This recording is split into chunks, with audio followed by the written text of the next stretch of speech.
with details on what you need to know about the vaccine, its availability, and why one doctor says she's not worried if her patients don't get it. Lee?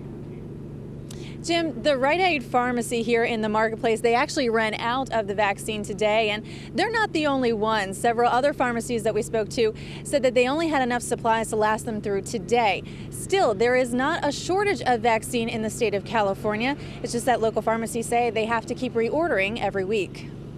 The flu vaccine is relatively affordable for most people, sometimes free if your insurance picks up the bill. But for doctors, it can be a huge expense. They have to pre-order in May and can only buy in bulk. And you get this, and at the end of the year, whatever's not used, you have to throw in the trash can because you can't use it next year. And it was costing me hundreds of dollars just dumping it in the trash can. Dr. Kay Sykes is a small practice pediatrician who chose not to carry the flu vaccine this year. Walmart also chose not to carry it, but most other pharmacies have it and reorder it every Friday.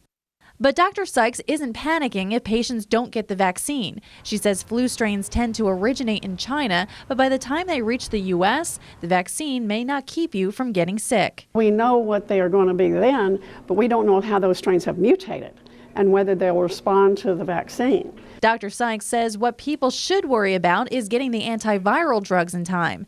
Antivirals only work within 48 hours of catching the flu. If you've been laying around the house taking cold medicine saying I'm not getting better and it's been 4 or 5 days, then you're going to run into the fact that Tamiflu is not going to work well.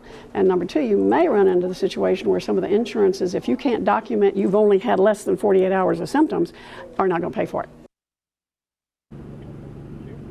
Now, our state usually orders about 60 million doses of flu vaccine every year, and health officials say usually about less than half of that is ever used. So if you do want to stop by a local pharmacy and get a flu vaccination, your best bet is to go at the beginning of the week when they have new orders coming in. We're live in Southwest Bakersfield. Lee Paynter, 17 News.